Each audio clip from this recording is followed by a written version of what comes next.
One of the many tales from my abusive relationship. This is from a very dark time in my life that completely changed my life.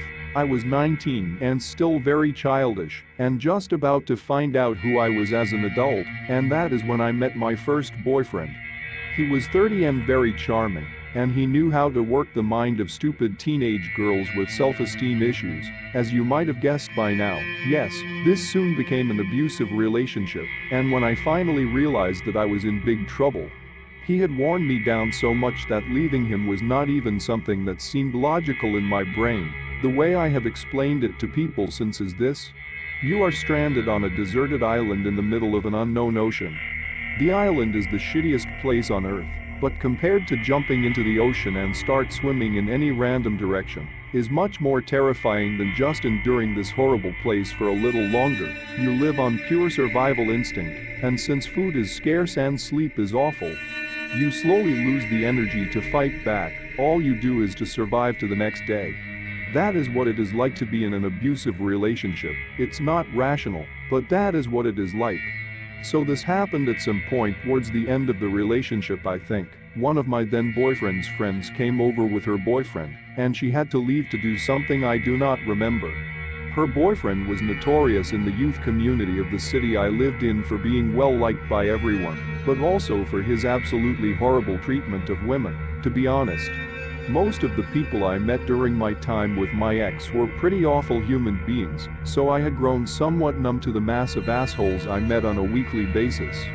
We were sitting on the couches in the apartment, me in one, my ex and his friend in the other. The atmosphere was pretty chill, so when the friend suddenly rose from the couch and went over to me, it came right the fuck out of nowhere to me. He started just groping me like it was no big deal. I was in total shock. I only ate very, very little food because my boyfriend did not want me to get fat, and I am usually the shortest person I know, so you can imagine how horrifying it is when a man who's not only much taller than you, but also obese as fuck, starts forcing his hands down your shirt. I fought to keep him away from my breasts, and I'm not sure I succeeded completely. I was so fucking scared. When I looked into his eyes, it was like looking at a shark. He was just gone. The only thing he focused on was getting my clothes off and touching my body. I hate that I'm like this, but when I end up in extreme situations like this, I often start to laugh. I hate that I do that, and this situation was no different. It was not a happy laugh. I could feel on my face that I must have looked scared. I looked at my boyfriend, and he just sat there, looking at us, laughing as well. The thing is, my ex-boyfriend is a psychopath. He does not understand human emotion on anything other than a technical level. I knew this. I knew him better than anyone in his life because I was the first person to ever live with him and be around him all the time since none of us were working. I knew him, and I knew that he did not understand that what was happening right now was in no way okay. I also knew that even if he did, he would not give a shit.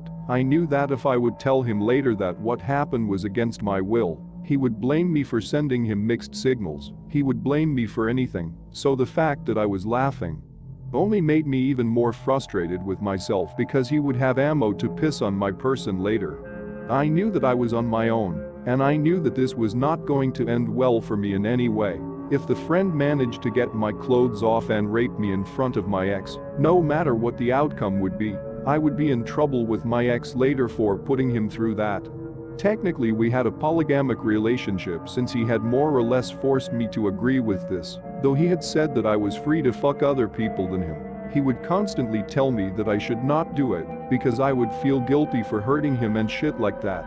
He, on the other hand, fucked other girls, and he refused to be honest about it. At one point he came home after a weekend away to God knows where and had me suck him off and have sex with him.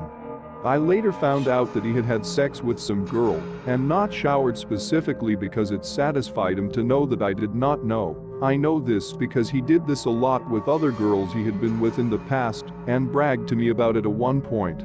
I could imagine that he had told his friend that it was okay to fuck me, though I believed that he would be okay with me having sex with men he chose. It was more the idea of me being with someone he did not know that annoyed him, so yeah. Maybe he was completely okay with what was going on at that moment, but even if he was, he would still use it against me. I do not know if it makes any sense, but I'm just trying to put you into the mindset of this man so that you might understand how shit it was to be in this situation. His friend almost managed to force my shirt off, and his breathing was rapid. Suddenly his girlfriend walked through the front door, and he immediately stood up and walked back to the couch as if nothing had happened.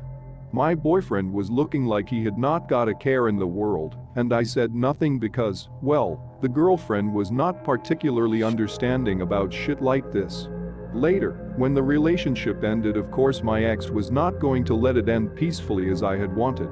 He made a lot of drama out of nothing and tried to blackmail me by withholding some of my stuff and writing long ranting emails and insulting texts to my phone.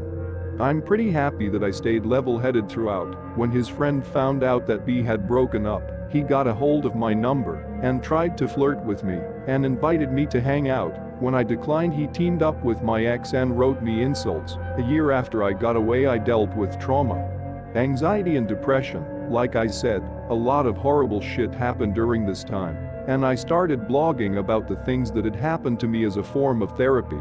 I kept all names anonymous, even though I wanted nothing more than to tell the world who my ex was and what he had done to me and others.